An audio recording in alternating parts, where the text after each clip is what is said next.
20대 초반부터 중반까지 찬양 인도자로 시간을 좀 보냈습니다. 그 당시 제가 섬기던 교회 찬양팀 리더들이 갑자기 무더기로 군대를 가게 되었는데 알 수 없이 제가 그 찬양팀을 맡을 사람으로 낙점이 되게 되었습니다. 추측해 보건대 그때 제가 선택된 가장 큰 이유는 아마도 군대 문제에 있어서 조금 더 비교적 자유로웠기 때문이었을 거라 그렇게 생각합니다. 그때 당시 저는 현역이 아니라 보충력, 좋은 말로 하면 보충력이고 방위로 제가 군입대 판정을 받은 상황이었습니다. 집에서 출퇴근을 할 수 있기 때문에 아주 자유로운 상황에서 제가 찬양팀을 맡게 되었습니다. 그렇게 찬양팀을 얼떨결에 맡게 되었는데 문제는 나이가 제가 어리다 보니까 20대 막 초반이었으니까 제 위에 선배들이 하나 둘씩 다 그만두고 찬양팀을 나가시더라고요. 결국 저와 제 또래 친구들 그리고 제 밑에 후배들을 중심으로 찬양팀을 제가 재정비하여 꾸리면서 섬기게 되었습니다. 그렇게 한 2년 멋모르고 찬양팀을 맡아 인도하게 되었는데 그럼에도 불구하고 제 스스로 느끼기에 마치 제자리 걸음을 하고 있는 듯한 그런 느낌을 벗어나질 못했습니다.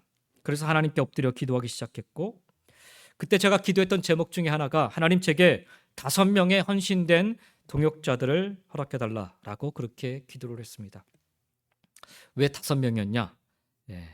숫자를 그렇게 5명이나 제시했던 것은 그 우리 찬양팀 안에 각 팀장이 5명이 필요했기 때문입니다. 찬양팀, 악기팀, 찬무팀, 음향팀, 문서팀 이렇게 5팀이 있었기 때문에 그래서 제가 5명 놓고 기도를 했습니다. 감사하게도 제가 기도한 대로 채 1년이 되지 않아서 5명의 신실한 동역자들, 팀장들이 세워지게 됐습니다. 물론 이 5명뿐만 아니라 그 이후로 제 주위에는 훨씬 더 많은 헌신된 동역자들이 있었습니다. 그러나 초창기에 그들을 중심으로 찬양팀이 조금씩 체계적으로 세워져 나갈 수 있었습니다. 그때를 생각해 보면 그들 모두는 제게 참 힘이 되는 사람들이었습니다. 좋은 일꾼들이었습니다. 직장들이었고 직장인이었고 또 학생들이었음에도 불구하고 찬양팀 사역을 위해서라면 그때 저희 찬양팀 이름이 화요찬양이었는데 찬양팀 사역을 위해서라면 최우선으로 여기고 달려와 함께 했던 그런 이들이었습니다. 여름 휴가도 찬양팀에 다 맞춰가지고 그렇게 했고 학생들 같은 경우에는 그 학교 뭐 방과 후 그 공부 같은 것들도 다 거기에 맞춰가지고 그렇게 사역에 맞춰서 그렇게 움직였었습니다. 그래서 사실 이제 찬양팀 사역을 하면서 그들이 있었기 때문에 헌신된 또 힘이 되는 그리고 좋은 일꾼들과 같은 그들이 있었기 때문에 참 힘이 많이 났었습니다. 그런데 지금 돌이켜 제가 생각해 보면 제가 드린 기도는 방향이 조금 잘못되었다라는 생각이 듭니다. 그때 저는 저에게 그리고 우리 찬양팀에게 힘이 되는 동역자들이 있었으면 좋겠다라고 하나님께 기도했었습니다. 그런데 돌이켜보면 그들이 찬양팀을 위해 그리고 저에게는 참 좋은 동역자들 그리고 좋은 일꾼들이 되었을지 모르겠지만 하나님 나라를 위해서는 그렇게 많은 부분에서 헌신하지 못했던 것을 보게 됩니다. 물론 제 스스로도 그들에게 또 찬양팀에게 힘이 되어주고 좋은 일꾼이 되지 못했던 그런 시간이기도 했습니다. 그래서 돌이켜보면 참 많이 아쉽고 후회되는 그런 시간이었습니다. 제가 왜 이런 표현을 쓰냐면 그때 찬양팀에 헌신했던 이 친구들이 사실 교회 부서마다 다 들어가서 일을 하고 있었는데 교회 부서들에서 여러 가지 헌신해야 될 일들에는 늘 2순위였어요. 1순위는 항상 찬양팀이었습니다. 그러다 보니까 교회 안에서 조금씩 갈등도 일으키게 되고 문제도 생겨나게 됐었어요. 그래서 기도를 했었는데 그리고 그 기도대로 좋은 일꾼들이 세워지기는 했지만 정말 오늘 말씀의 제목처럼 예수님의 좋은 일꾼들이었는가? 물론 지금은 열심히 사역들을 잘하고 있지만 그때 당시에 그들의 초점이 저로 말미암아서 오직 찬양팀에게만 오직 저에게만 이렇게 맞춰지지 않았나라는 생각이 들어서 많이 아쉽고 또 후회가 되기도 합니다. 누군가가 내게 힘이 되어주기를 바라는 모습 우리 모두의 바람일 것입니다. 부부간의 관계에서도 마찬가지죠. 내 아내가 내 남편이 내게 힘이 되어주기를 우리는 간절히 바라고 있습니다. 그런 바램만큼이나 상대방도 나를 향해 힘이 되어 달라 바라고 있다는 생각을 우리가 좀 가져볼 수 있었으면 좋겠습니다. 그리고 그렇게 누군가에게 힘이 되는 사람이 되고자 노력을 우리가 서로가 좀 할 수 있었으면 좋겠습니다. 나에게만 좋은 일꾼, 나에게만 좋은 사람이 아니라 나도 그 사람에게, 나도 그 사랑의 그 모의 공동체에게 그만큼의 좋은 일꾼들, 좋은 사람이 될 수 있는 모습, 힘이 되는 사람이 되는 모습. 오늘 사도 바울은 디모데에게 이와 같은 마음을 가지고 권면을 하고 있습니다. 6절의 말씀을 다시 한번 읽어보면 네가 이것으로 형제를 깨우치면 그리스도 예수의 좋은 일꾼이 되어 믿음의 말씀과 네가 따르는 좋은 교훈으로 양육을 받으리라 말씀합니다. 디모데에게서 보낸 또 다른 서신서인 디모데후서 2장 1절에 보면 내 아들아 그러므로 너는 그리스도 예수 안에 있는 은혜 가운데서 강하고라고 권면하고 있습니다.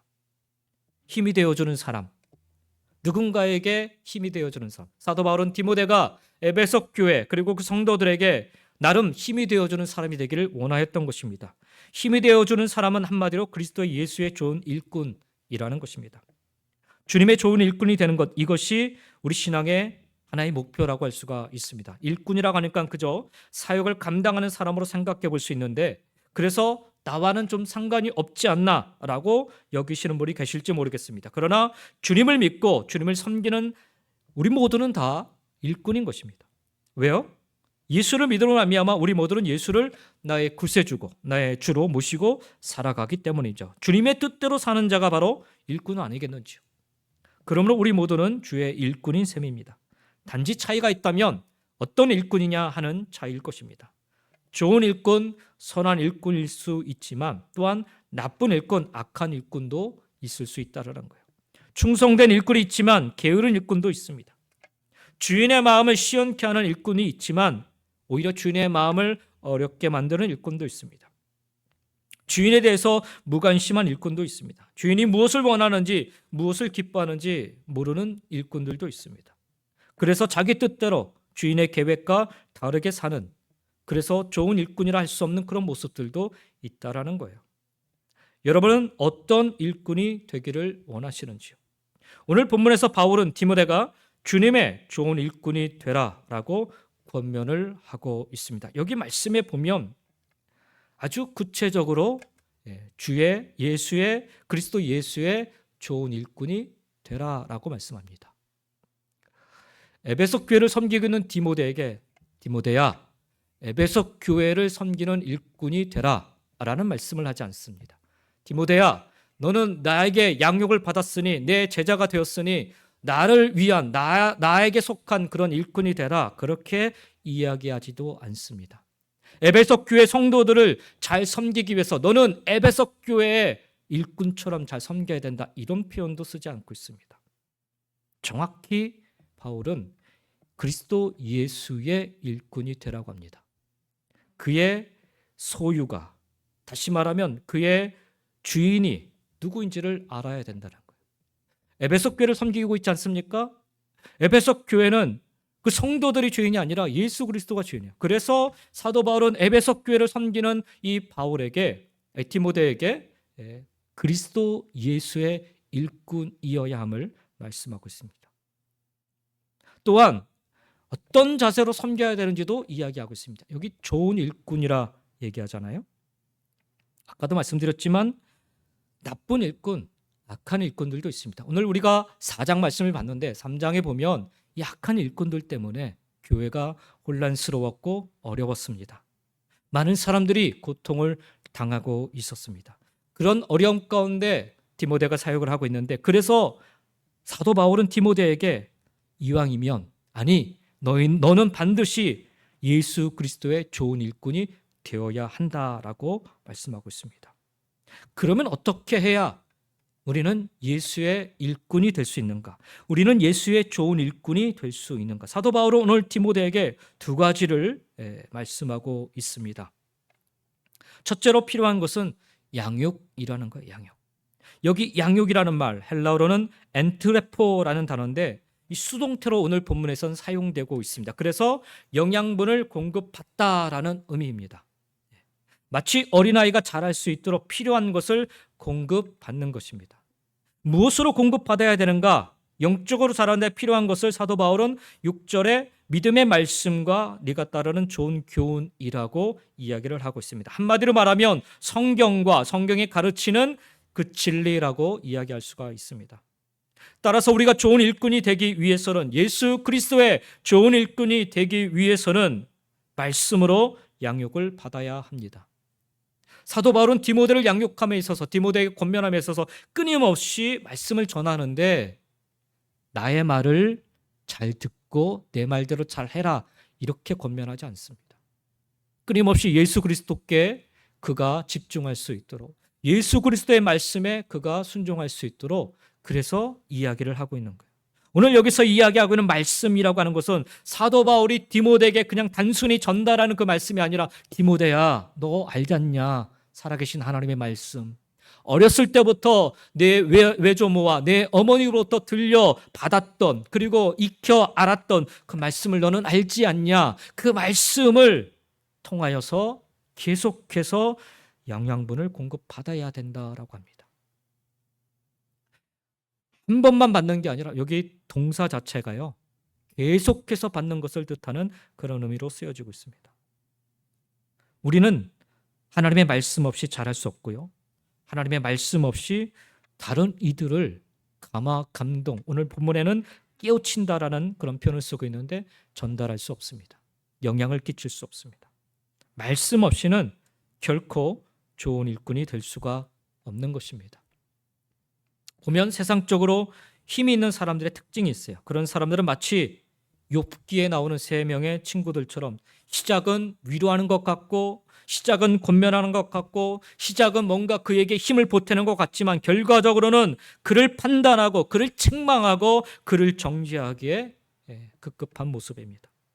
왜 그런가 살펴보면 그들 스스로 하나님 말씀 앞에 자신을 비춰보지 않기 때문입니다. 욥기서를 보면 그 친구들이요, 욥을 권면하는데 계속 하나님의 말씀을 언급을 해요.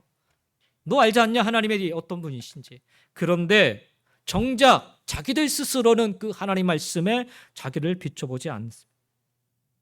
하나님 말씀으로 스스로들 양육받지 않고 있기 때문에, 그래서 결과적으로 나타나는 것은 판단하고 책망하고 정죄하는 것으로 끝나버려요.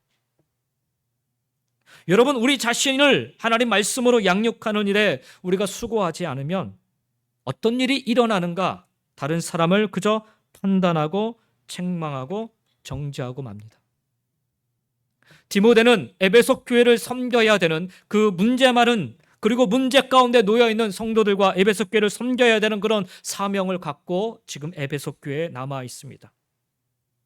사도 바울의 가르침으로 에베소 교회와 성도들을 섬겨야 되는 게 아니라 하나님 말씀으로, 특별히 하나님 말씀으로 스스로 계속해서 양육을 받으며 그렇게 교회와 성도들을 섬겨야 된다라고 얘기합니다. 그렇지 않으면 끊임없이 판단할 수밖에 없고, 끊임없이 책망할 수밖에 없고, 끊임없이 정죄할 수밖에 없습니다. 가정 안에서도 마찬가지예요, 여러분. 여러분이 부모로서 자녀들을 양육할 때 하나님의 말씀이 내 안에 자리 잡고 있지 않으면, 하나님의 말씀으로 내가 끊임없이 양육되지 않으면 어떤 일이 일어나는가? 그저 자녀들을 훈계하는 데, 혼내는 데만 급급합니다. 너 이거 잘못했잖아 라고 정죄하는 것으로 끝나버립니다. 잘하는 게 아닙니다, 여러분. 이게 하나님의 말씀으로 우리는 우리의 자녀들을 양육할 수 있어야 돼요. 훈계를 할 때도 여러분 안에 하나님의 말씀이 심겨져 있어서 그 말씀의 능력으로 훈계를 하셔야 아이들이 상처를 받지 않고 아이들이 신앙 안에 건강하게 자라가게 되는 거예요. 아이들이 왜 삐뚤어지는가? 나는 나름대로 이 아이들을 위해서 열심을 다해 훈계하고 또 책망하고 그렇게 했는데 왜 아이들이 삐뚤어지는가? 우리 안에 하나님의 말씀, 진리의 말씀이 끊임없이 자리 잡고 있지 않기 때문에 그래요. 그래서 여러분의 자녀들을 가정 안에서 양육할 때 우리 안에 하나님의 말씀이 먼저 충만한가를 보시면서 그렇게 우리는 양육을 해야 되는 것입니다. 양육을 받아야 되고 양육을 할 수 있어야 되는 것입니다. 성령님을 의지하여 우리는 그렇게 양육받는 삶으로 또 양육하는 삶으로 살아가요. 결과적으로 그렇게 할 때 진짜 필요한 도움을 사람들에게 줄 수가 있는 거예요. 말씀으로 나를 먼저 채우지 않으면 다른 사람에게요, 우리가 무슨 말을 해도 결코 힘이 될 수 없습니다. 잔소리만 될 뿐입니다. 계속해서 내가 하나님의 말씀을 공급받을 때 올바른 동기와 올바른 방향으로 다른 사람을 도울 수 있는 것입니다. 그러니 여러분, 순간순간마다 여러분 귀에 선포되어지는 하나님의 말씀들을 그냥 홀려보내지 마시기 바랍니다. 순간순간마다 하나님의 말씀을 묵상하실 때마다 그 말씀을 어떻게든 내 안에 뿌리 내릴 수 있도록 애쓰시기 바랍니다. 그렇게 내 마음에 뿌리를 내리고 열매를 맺을 수 있도록 기도하시며 나아갈 때 그것이 바로 우리 삶의 진정한 힘과 능력으로 나타나게 된다는 거예요. 사도 바울은 디모데가 바로 이와 같이 양육됨으로 말미암아, 하나님의 말씀으로 양육됨으로 말미암아 예수의 좋은 일꾼이 될 수 있다라고 이야기를 합니다. 6절의 말씀을 좀 보면 말씀으로 양육을 받으니까 내가 자라서 다른 형제를 도울 수 있다라는 그런 원리로 지금 사도 바울은 디모데에게 이야기를 합니다. 디모데는 지금 가르치는, 또 지도하는, 그리고 교회를 섬기는 그런 위치에 있습니다. 지도자의 위치에 있어요. 지도자의 위치에 있으면 어떤 일을 합니까? 끊임없이 뭔가를 이끌려고 합니다. 우리도 뭐 가정 안에서 엄마 아빠들로, 또 우리 교회 안에서 우리 집사님 혹은 장로님으로 섬길 때 끊임없이 우리는 이끌려갑니다. 그런데 여러분, 이 과정 안에서 내가 먼저 양육받지 않으면 이 형제, 이 자녀들을 제대로 돌 수 없다라는 것을 오늘 사도 바울은 말씀을 통해 얘기합니다. 내가 말씀으로 형제를 깨우칠 때 그 과정에서 나는 다시금 이 말씀으로 먼저 양육을 받는다라는 거예요. 말씀으로 형제를 도우면서 나 자신도 양육을 받게 된다라는 것을 사도 바울이 지금 디모데에게 얘기합니다. 이 계속되는 순환 과정을 얘기하는 거예요. 말씀으로 성장하고 또 성장한 만큼 돕고 또 도우면서 다시 내가 성장하게 된다라는 것입니다. 그런 경험 해보신 적 있지 않습니까? 가르치면서 더 배우게 되는 것입니다. 제가 처음 찬양 사역을 할 때 사실 누군가를 가르칠 만한 능력이 제게는 없었습니다. 찬양 사역에 대한 경험도 없었기 때문이다. 그 당시 제가 신학교를 다닌 것도 아니고 경비와 찬양이 뭔지도 모르는 상태에서 덜컥 책임을 지게 된 것입니다. 그래서 제가 가장 먼저 한 일은요, 그때 당시에 기독교 서점에 달려가서 경비와 찬양에 대한 악보가 아니라 서적을 구입해서 읽는 것이었습니다. 그리고 요즘 제가 수요일날 북클럽을 통해서 여러분과 함께 이 책을 읽고 나누듯이 부지런히 책에서 배운 내용들을 메모해가지고 매주 한 번씩 팀원들과 함께 나누고 기도하는 시간들을 가졌습니다. 그러다 보니까 어느새 제가 더 주님의 손에 양육받고 있음을 느낄 수 있었습니다.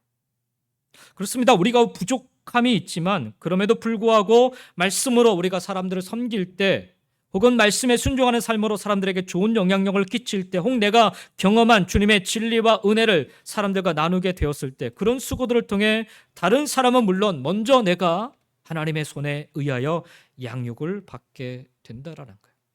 그 과정을 통해 예수 그리스도의 좋은 일꾼이 될 수 있다라는 거죠. 특별히 하나님 진리의 말씀을 가지고 어떤 형태로든 다른 사람을 돕는 일을 하게 되면 결국 그 일을 통해서 가장 먼저 일어나는 일은요, 내가 먼저 성장합니다. 내가 먼저 좋은 쪽으로 성장을 해. 나에게 큰 유익이 있습니다. 바울은 누구보다 이 사실을 잘 깨달았기 때문에 자신의 아들과 같은 디모데에게 이것을 권면하고 있는 것입니다. 여러분 아시지 않습니까? 사도 바울이 처음에 전도여행을 어떻게 떠났는지. 자기를 끌어주었던 바나바와 함께 떠났지요. 그런데 어느 순간 이 바나바와 결별을 하게 됩니다. 그리고 나서 어떻게 보면 혼자 떨어진 것처럼 그렇게 사역을 하게 되는데 뭘 느꼈을까요? 그리고 이 이후에 바울이 전도여행을 할 때 보면은 그에게 1명, 2명, 3명 일꾼들이, 동역자들이 북쳐서 같이 사역을 하게 되는 것을 보게 됩니다. 그리고 사도 바울이 마지막 죽는 순간까지 그 모습을 놓치지 않습니다. 아니, 오히려 점점 더 많은 사람들과 그런 유대 관계를 맺어갑니다. 왜 그렇게 했을까요? 가르치고 나누고 섬기다 보니까 오히려 자기 자신이 복음 안에 더 바르게 설 수 있었고, 오히려 더 예수 그리스도의 바른 모습으로, 예수 그리스도를 쫓는 그런 바른 신앙의 모습으로 그가 나아갈 수 있었고, 자기의 그 신앙이, 믿음이 흔들리지 않을 수 있음을 그는 깨달았기 때문입니다. 그래서 사도 바울은 지금 디모데에게 이것을 얘기하고 있는 거예요. 예수의 좋은 일꾼이 되기 위해서 양육을 받아야 된다. 그러나 그 양육 받는 것으로 끝나지 말고 부지런히 양육하여 살아야 된다라고 얘기하는 거예요. 오늘 본문 6절의 말씀을 제가 현대인의 성경으로 다시 한번 읽어드리겠습니다. 이러한 사실을 다른 사람들에게 잘 가르쳐 주시오. 그러면 그대는 그리스도 예수의 훌륭한 일꾼이 될 것입니다. 그리고 그대가 따르는 믿음의 말씀과 건전한 가르침으로 성장하여 보다 큰 인물이 될 것입니다 라고 얘기합니다.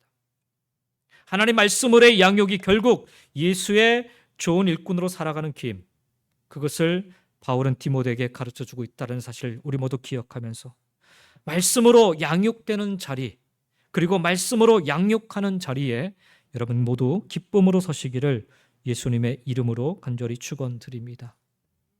크고 거창한 것 아닙니다. 여러분 자녀들에게 말씀을 나누는 것도 그것이 바로 양육의 시간이라는 것.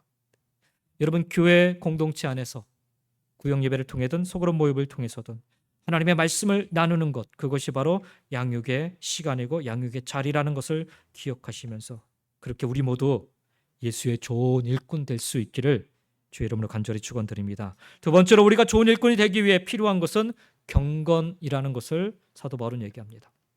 오늘 본문 7절의 말씀이죠. 망령되고 허탄한 신화를 버리고 경건에 이르도록 내 자신을 연단하라 말씀합니다. 경건을 어떻게 설명할 수 있을까? 이 경건이라는 말, 헬라어로 유세비안이라는 말인데 이 말은 경외하다라는 말에서 나온 말입니다. 하나님을 경외함으로 하나님의 뜻을 행하는 것을 경건이라고 할 수가 있습니다. 쉽게 말하면 하나님을 의식하며 삶 속에서 행동하여 살아가는 것입니다. 나 자신이 하나님 앞에 있다라는 것을 알고 하나님을 진지하게 생각하고 사는 것이 바로 경건인 것입니다.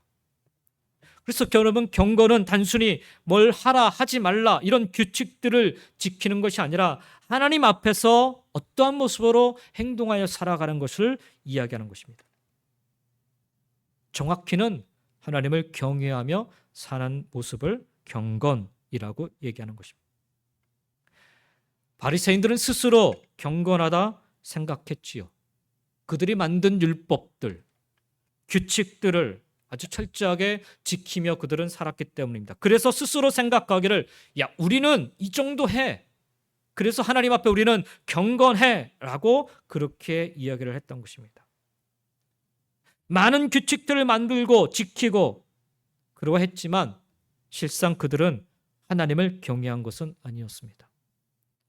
하나님이 아니라 사람들 앞에서 경건한 척 보이며 살았기 때문입니다.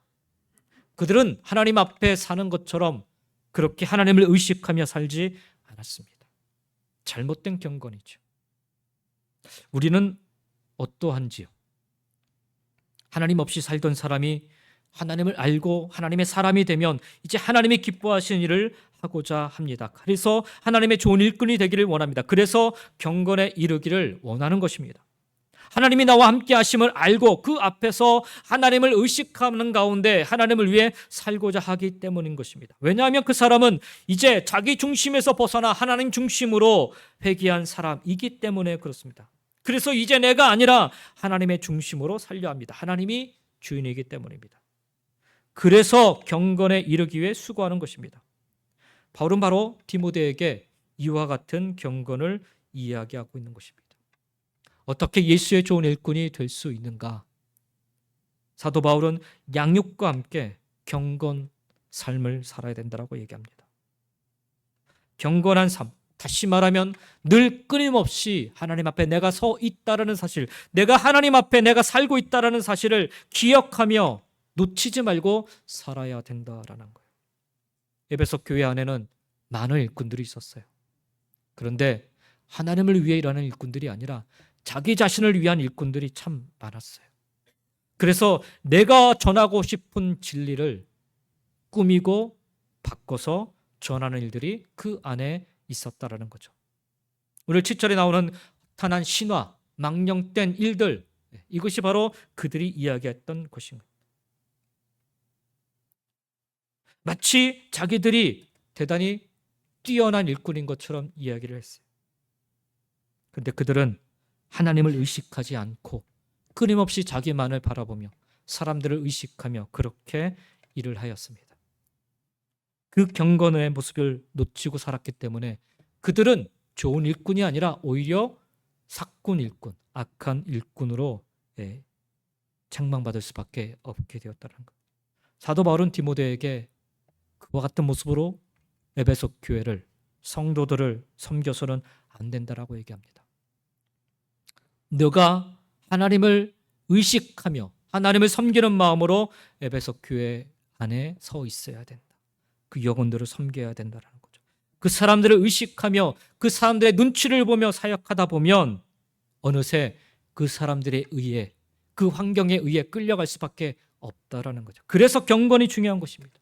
예수의 좋은 일꾼이 되기 위해서는 단순히 경건한 척 그런 모습으로 사람들을 끌고 가는 게 아니라 하나님 앞에 하나님에 이끌려 그렇게 살아가는 모습이기 때문에 그래요. 예수의 좋은 일꾼으로 살아가기 위해서는 바로 이와 같은 경건이 필요하다는 거예요. 그러면 경건을 위해 어떠한 수고를 해야 하는가? 경건에 이르기 위해 해야 될 두 가지 명령을 사도 바울은 오늘 본문 속에서 이야기를 합니다. 여러 가지 많은 일들이 있겠지만 오늘 사도 바울은 특별히 에베소 교회 안에서 국한된 일일지 모르겠지만 두 가지 명령을 하고 있습니다. 하나는 버리라는 거예요. 그리고 또 하나는 연단하라, 연습하라, 훈련하라 라는 그런 명령입니다. 망령되고 허탄한 신화를 버려야 한다라고 얘기합니다. 쉽게 말하면 속되고 꾸며낸 이야기들을 버리라는 것입니다. 유익이 되지 않는 이야기들, 진리가 아닌 거짓에 속한 것들을 버리라는 거예요. 우리에게 굳이 적용을 하자면 경건에 이르는데 방해되는 것들을 버려야 된다라고 이야기할 수 있습니다. 그리고 둘째는 경건에 이르도록 자기 자신을 연단해야 한다라고 얘기합니다. 자기 자신을 훈련하라라는 명령입니다. 영어로는 그래서 train이라는 단어를 사용하고 있습니다. 경건은요 결코 자연스럽게 되지 않습니다. 그저 예배에 참석한다고 해서, 그저 내가 말씀을 그냥 읽는다고 해서 저절로 되는 게 아니에요. 구원받으면 그냥 누구나 다 경건에 이르게 되고 저절로 좋은 일꾼이 되는 것 아니라는 얘기예요. 경건은 그냥 되는 것이 아니라 그래서 버려야 되고 그래서 연단하고 훈련해야 되는 것입니다. 경건에 이르기 위해 내 삶에 버려야 할 것들이 있습니다. 경건에 이르기 위해 내 자신을 훈련해야만 합니다. 저절로 되는 게 아니에요. 참고로 여기 연단하라라는 명령, 이 단어 자체를 보면요 벌거벗고 연습하다라는 그런 김나제, 헬라어로 김나제라는 단어에서 나온 말이에요. 마치 고대 시대 시합에 나가려고 몸을 준비하는 운동선수를 생각해 볼 수 있습니다. 요세푸스 그 역사학자에 의하면 바울 당시에는요 달리기와 격투 등의 경기를 나갈 때 선수들이 옷을 벗고 훈련하고 그렇게 하고서 옷을 벗고 그 경기에 참여했다고 합니다. 바울은 디모데가 이러한 운동 경기에 대해서 잘 알고 있었던 것을 감안하여서 시합에 참가하는 운동선수들에게 연습이 얼마나 중요한지를 새삼 환기시키시면서 바로 그와 같이 절실함으로 또 간절함으로 경건에 이르도록 훈련하고 연단하라 권면하고 있는 것입니다. 따라서 우리도 경건에 이르기 위해서는 끊임없이 훈련해야 하는 것입니다. 예수의 좋은 일꾼이 되기 위해서 우리가 경건함을 우리가 취하기 위해서는 끊임없이 훈련해야 됩니다. 버릴 것들을 버리시고 끊어야 할 것들을 끊고 내 자신을 절제하며 훈련해야 합니다. 그냥은 안 됩니다, 여러분. 경건을 위해 버려야 합니다. 경건을 위해 연단하셔야 됩니다. 하나님께 쓰임받고 죄를 이기고 내 안에 잘못된 습관을 고쳐가려면 성령님 나를 도와주십시오. 이렇게 기도만 해서는 안 된다는, 우리 스스로 결단하고 하나님께 끊임없이 훈련의 자리로 나아가야 되는 것입니다. 몸의 욕구를 그대로 따라가는 것이 아니라 죄의 본성에 따라 그냥 내버려 두는 것이 아니라 하나님 말씀 앞에, 성령 앞에 스스로 굴복시키며 나가야 되는 것입니다. 경건에 이르기 위해 계속해서 내 자신을 훈련하는 것 쉽지 않고 어려운 일입니다. 그래서 우리는 이 경건의 가치를 생각해 보아야 됩니다.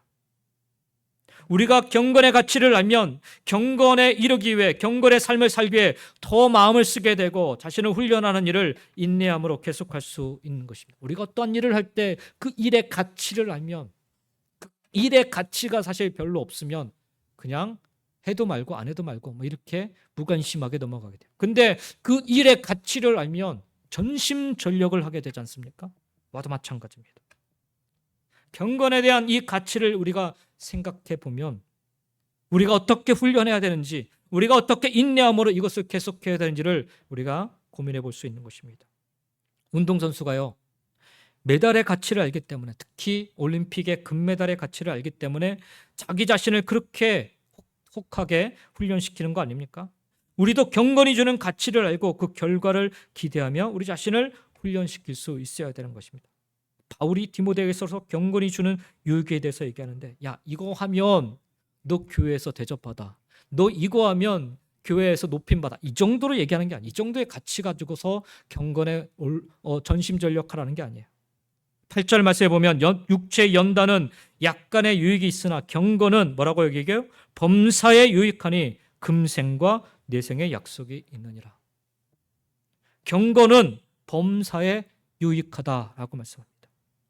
바울은 육체를 훈련하는 일과 경건을 훈련하는 일을 비교하고 있는데, 육체를 훈련하는 일, 우리가 몸을 단련했을 때 얻는 유익을 이야기할 수 있을 것 같아요. 육체의 연단이 사람들에게 주는 유익이 큽니다. 그런데 그 유익에 대해서 바울은 뭐라 이야기하냐면 약간의 유익이라 이야기합니다.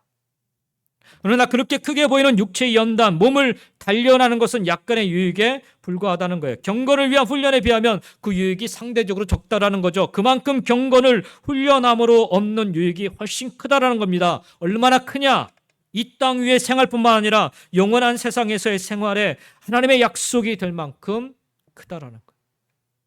경건은 이 땅의 삶을 행복하고 성공적으로 잘 사는 것이 목표가 아닙니다. 직접적으로 지금 얻을 수 있는 유익도 있겠지만 그것이 다가 아니다라는 거예요. 다시 한번 운동 선수들을 생각해 보면 그들은 무엇을 위해 그렇게 훈련을 합니까? 왜 자신을 절제하며 인내하며 고생을 자처하는 것입니까? 목표가 있기 때문이죠.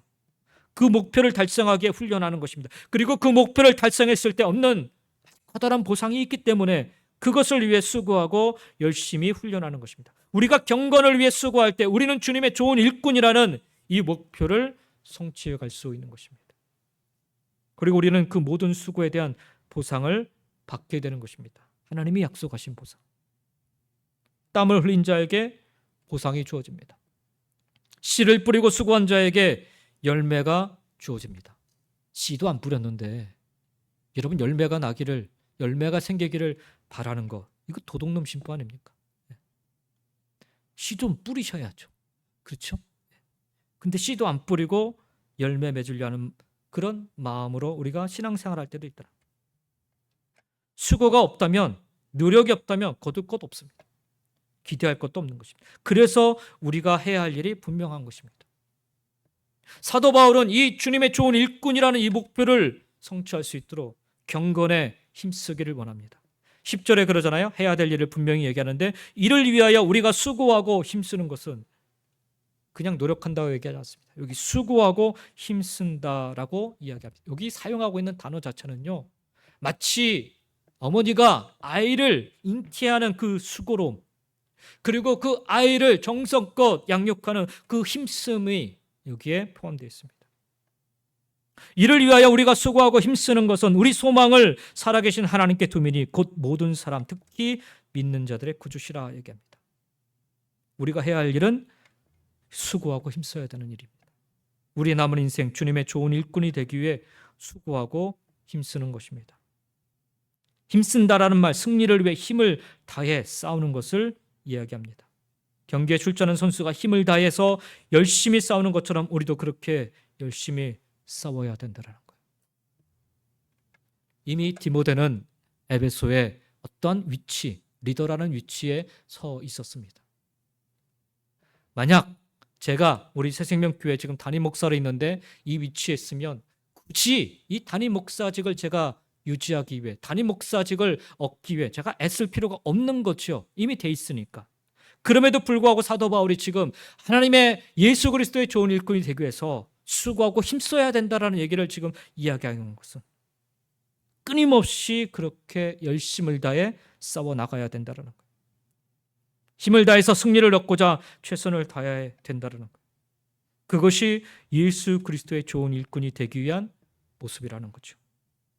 적당한 선에서 타협하고 포기하지 말아야 된다는 것을 말씀하고 있습니다. 예수님은 십자가에 달려 돌아 죽으실 때까지 이 일을 감당하셨습니다. 얼마든지 대충 적당히 십자가 지는 척하고 그 위에서 내려오실 수도 있으셨지요. 그럼에도 불구하고 우리 주님은 끝까지 그 사명을 감당하셨습니다. 예수의 좋은 일꾼이 되기 위해서는 우리도 그와 같이 힘써 수고하고 애써야 되는 삶을 살아야 되는 줄 믿습니다. 힘써 주님의 좋은 일꾼이 우리 모두 다 될 수 있기를 예수님의 이름으로 간절히 축원드립니다. 그리고 그 모습으로 우리의 가정, 우리의 교회 공동체, 그리고 우리의 이웃들에게 예수 그리스도를 온전하게 드러내고 나타나는 선한 영향력을 끼치는 삶을 살아갈 수 있기를 주의 이름으로 간절히 축원드립니다. 그러면 이렇게 주의 좋은 일꾼으로 되면, 주의 좋은 일꾼이 되면 그걸로 끝인가? 이어지는 11절 이후의 말씀 보면 바울은 디모데가 주님의 예수의 좋은 일꾼으로서 해야 할 일들을 몇 가지 언급하고 있습니다. 다 이야기할 수는 없지만 오늘 일꾼으로서의 사명인데 11절에 보니까 너는 이것들을 명하여 가르치라 얘기합니다. 명하라라는 말과 가르치라라는 두 개의 명령이지만 사실 가르치라라는 하나의 명령으로 함께 묶여 있는 말입니다. 바울은 디모데에게 이것들을 가르치라고 명령합니다. 이것들이 가르치는 것은 오늘 본문의 앞에 나오는 교훈들을 1차적으로 언급하고 있지만 사실 넓게는 이 편지에서 바울이 말하고 있는 모든 교훈을 포함하고 있습니다. 바울이 디모데에게 전하여 주었고 또 디모데가 에베소 교회에 전해 주어야 하는 살아계신 하나님의 말씀 예수 그리스도의 진리를 다 통치어서 이야기하고 있는 것입니다. 디모데는 에베소 교회를 올바른 길로 인도하기 위해서 계속해서 진리 가운데 거하도록 가르쳐야 했습니다. 진리를 가르쳐서 거짓으로부터 교회를 지켜야 했습니다. 디모데는 이 일을 감당하기 위해서 에베소 교회에 지금 남아 있게 된 것입니다. 인정받으라, 칭찬받으라, 높임받으라, 사람들에게 좀 잘하고 있다라는 그런 인정을 받기 위해서 에베소 교회에 있는 게 아니다라는 거예요. 사도 바울의 후광을 입고 그렇게 그 위치에서 그 일을 하라라고 얘기하는 게 아니에요. 그가 예수의 좋은 일꾼이 되어서 해야 될 일은 나름 명예로운 그런 명예를 취하고 이득을 취하는 게 아니라 끊임없이 하나님의 말씀과 예수 그리스도의 진리를 가르치는 일이라는 거예요. 에베소 교회를 섬겼던 또 다른 거짓 선지자들 혹은 지도자들은 나름 그곳에서 섬기면서 뭔가를 취하려 했습니다. 이득을 취하려 했고 금전적이든 또 명예적이든 그런 것들을 취하려 했습니다. 그래서 적당히 그 자리에 서 있으면서 그런 존경을 받기를 원했던 것입니다. 그러나 예수의 좋은 일꾼이 되어서는 분명하게 사도 바울이 해야 될 일을 얘기하는데 가르쳐야 된다고 얘기합니다. 하나님의 말씀과 예수 그리스도의 진리를 가르쳐야 된다. 근데 여러분, 디모데가 이 일을 하는 데 있어서 쉬웠을까요? 하나님이 맡기신 일이니까 순탄하게 이 일을 할 수 있었을까요? 사도 바울이 뒤에 떡하니 그 뒷배경으로 있으니까 큰 어려움 없이 이 일을 감당할 수 있었을까요? 그렇지 않습니다, 여러분.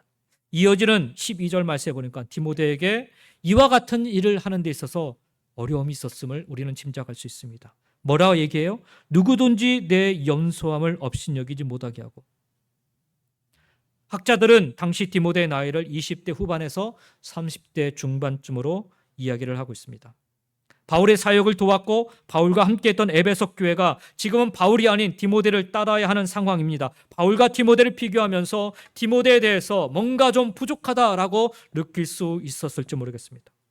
그래서 디모데가 하는 일에 대해서 불만을 가질 수 있었을 거예요. 뿐만 아니라 디모데가 스스로 느끼는 그런 큰 부담감도 있었을 것입니다. 모세의 뒤를 이어 이스라엘을 인도해야 했던 여호수아를 생각할 수 있을 것입니다. 여호수아에게 계속되는 격려와 확신이 필요했던 것처럼 디모데도 아마도 그러했을 것입니다. 디모데는 그에게 맡겨진 일을 감당할 때 이와 같이 반드시 이겨내야 하는 어려움과 반대들이 있었다라는 거예요. 디모데가 가르쳐야 될 대상에는 디모데보다 나이가 많은 사람들이 있었고 그에게 맡겨진 책임은 크고 무거웠습니다. 그래서 바울은 디모데에게 이렇게 이야기를 하고 있는 것입니다. 12절에 누구든지 내 연수함을 업신여기지 못하게 하고 오직 말과 행실과 사랑과 믿음과 정절에 있어서 믿는 자에게 본이 되라라고 얘기합니다. 예수의 좋은 일꾼이 되어서 가르치는 일을 함에 있어서 강한 반대와 어려움이 찾아올 때 오직 말과 행실과 사랑과 믿음과 정절에 있어서 믿는 자에게 본이 되라. 사도 바울이 지금 권면하고 있는 것입니다. 즉 나의 삶을 통해서 나의 인격을 통해서 주님을 믿고 변화된 모습을 보여주어야 한다라는 것입니다. 누가 예수의 좋은 일꾼이 될 수 있는가? 바로 본이 되는 삶입니다. 말과 삶이 일치하는 삶이죠. 교회 아니라면 우리는 믿는 자에게 그와 같이 본이 되는 모습으로 삶을 보여줄 수 있어야 됩니다. 그리고 그것이 교회 밖이라면 우리는 믿는 자로서 믿지 않은 사람과 다른 모습을 삶으로 보여줄 수 있어야 됩니다. 이것이 그리스도 예수의 좋은 일꾼의 모습이고 나아가 참으로 힘이 되어주는 사람의 모습인 것입니다.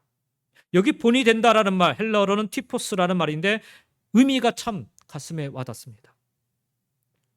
이 말 속에는요, 이 티포스라는 말, 본이 된다라는 이 티포스라는 말 속에는 두들겨서 생긴 자국이라는 뜻이 담겨져 있습니다.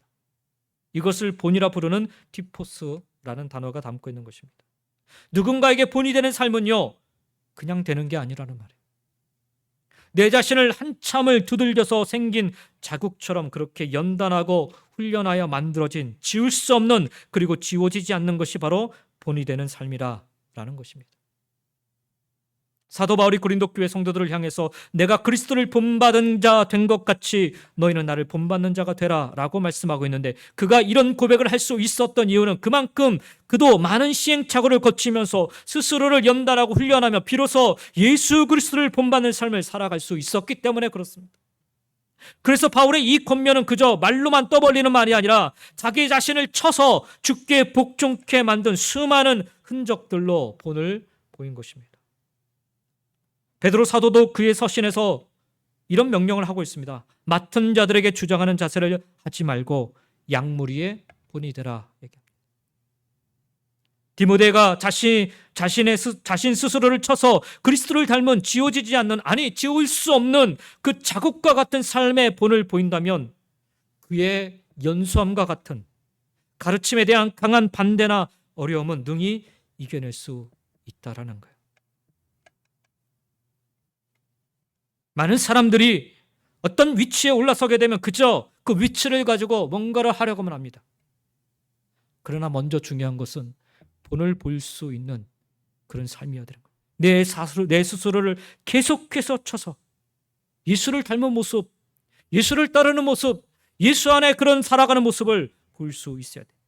그 모습만이 자기에게 반대하는 사람들, 어려움을 느끼고 있는 그런 상황들을 능히 이길 수 있다라는 거예요.